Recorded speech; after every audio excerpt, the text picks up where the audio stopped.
পূর্ব মেদিনীপুর জেলার রামনগর বিধানসভায় ভারতীয় জনতা পার্টির প্রার্থী ডক্টর চন্দ্রশেখর মণ্ডল বালিশাইয়ের পানিবারুল মোড়ে চণ্ডী মণ্ডপে পুজো দিয়ে মায়ের চরণে প্রণাম নিবেদন করে মঙ্গল কামনা করে নির্বাচনী প্রচার অভিযান করেন।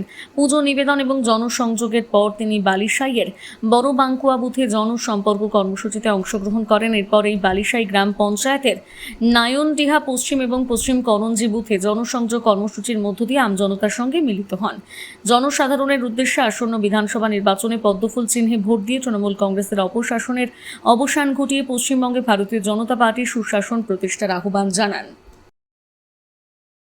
আপনি অন্য বিধানসভা থেকে এখানে এসে জুড়ে বসছেন, বিভিন্নভাবে আক্রমণ, আপনার পরিবারকে নিয়েও টানাটানি, অথচ কি বলবেন? ভুলভাল বকার জন্য, অসাংবিধানিক শব্দ প্রয়োগের জন্য, একদম শব্দের শালীনতা ছাড়িয়ে যাওয়ার জন্য তিনি কুখ্যাত কিংবা বিখ্যাত হয়ে যাচ্ছেন। তার কথায় খুব একটা কেউ গুরুত্ব দেয় না। তবে ব্যক্তিগতভাবে আমি বলছি, তিনি বর্ষিয়ান রাজনীতিবিদ। রাজনীতিতে বয়স বাড়লে মস্তিষ্ক খারাপ হতে হবে এরকম কোনো কথা নেই। তো তিনি নিজে দক্ষিণ কাঁথির মানুষ, নিজে এখানকার বিধায়ক, ছেলেকে কাঁথি মিউনিসিপ্যালিটি চেয়ারম্যান করে রেখেছেন। তো গোটা গায়ে যা দাঁত হাজাতে ভর্তি, তিনি দাঁতের মলম বিক্রি করবেন আর লোক কিন্তু এটা হয়। রামনগরবাসী তো আরো একটা অভিযোগ করছেন, সমবায় নির্বাচনের যেটা চেয়ারম্যান হয়েছেন এখান থেকে, ওটাও তো একটা চাল বলে দাবি করছেন। রামনগরের লোক এটাও তো বলছে যে দলটাই যা, তাদের কার্যপদ্ধতি, তাদের নিজেদের অবস্থান, কোথাও স্বচ্ছতা নেই। তিনি মিউনিসিপ্যালিটির ভোটার হয়ে ওখানকার চেয়ারম্যান হলেন, আবার একটি প্রাইমারি কোঅপারেটিভের থেকে প্রতিনিধি হয়ে বলাগড়িয়া ব্যাংকের তিনি চেয়ারম্যান হলেন। এরকম দ্বৈত নাগরিকত্ব মিউনিসিপ্যালিটি এবং গ্রামীণ এলাকায় বোধহয় ভারতবর্ষের কোথাও নেই। তৃণমূল বহু নতুন নতুন নজির তৈরি করছে, তাই জাল করাতে এরা নজির সৃষ্টি করেছে, সেই লোক অন্যের বিরুদ্ধে অভিযোগ করছে। বিভিন্ন সময় তো আক্রমণ করে মন্ত্রীর পুত্র শুভেন্দু অধিকারী, বিভিন্ন পদ নিয়ে বসে আছেন। এখন তিনি কতগুলো পদ নিয়ে বসে আছেন সেটাও তো প্রশ্ন তুলছেন। রামনগর কলেজ নিয়েও তারাও দাবি করছেন যে রামনগরে কোনো কি ভূমিপুত্র নেই এই দায়িত্ব পাওয়ার। আমি যার কথা বলছেন তার বক্তব্যের কথার খুব বেশি কাউন্টার দেওয়ার খুব প্রয়োজন নেই।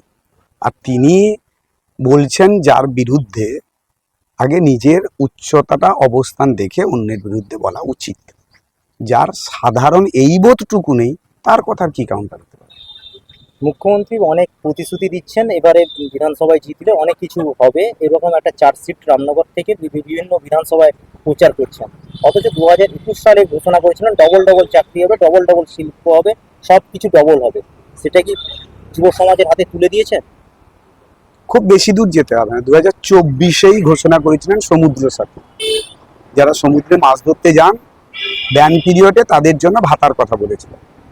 একজনও কোনো মৎস্যজীবী তা থেকে উপকৃত হন। এখানে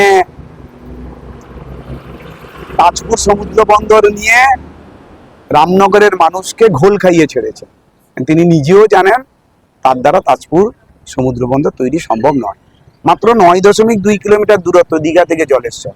রেল দপ্তর সমস্ত টাকা বরাদ্দ করা সত্ত্বেও রেল সম্প্রসারণের কাজ 1% এরা এগোতে পারেনি।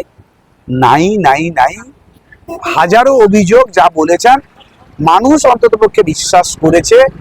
এদের সবগুলোই কেবলমাত্র ভোটের আগে স্টান্ট, এর সঙ্গে বাস্তবের কোনো মিল নেই, তাই মানুষ নিজেদের প্রস্তুত করেছে। আর একটা বলেছিলেন যেটা দীঘা গোয়া হবে, কলকাতা লন্ডন হবে, সেটা কতটা হয়েছে বাস্তবায়িত? মানে যিনি বলেছিলেন তিনি হয় গোয়া চেনেন না, না হয় দীঘা চেনেন না, কলকাতা চেনেন না, লন্ডন চেনেন না। কি বলেছেন যার নিজেরই বোধ বুদ্ধি নেই, অন্যজন ওটাকে সাংবাদিকরা ওটার পেছনে ছুটছেন, তাকে জিজ্ঞেস করবেন তিনি বলেছিলেন কিনা, ওটাও বোধহয় ভুলে গেছে।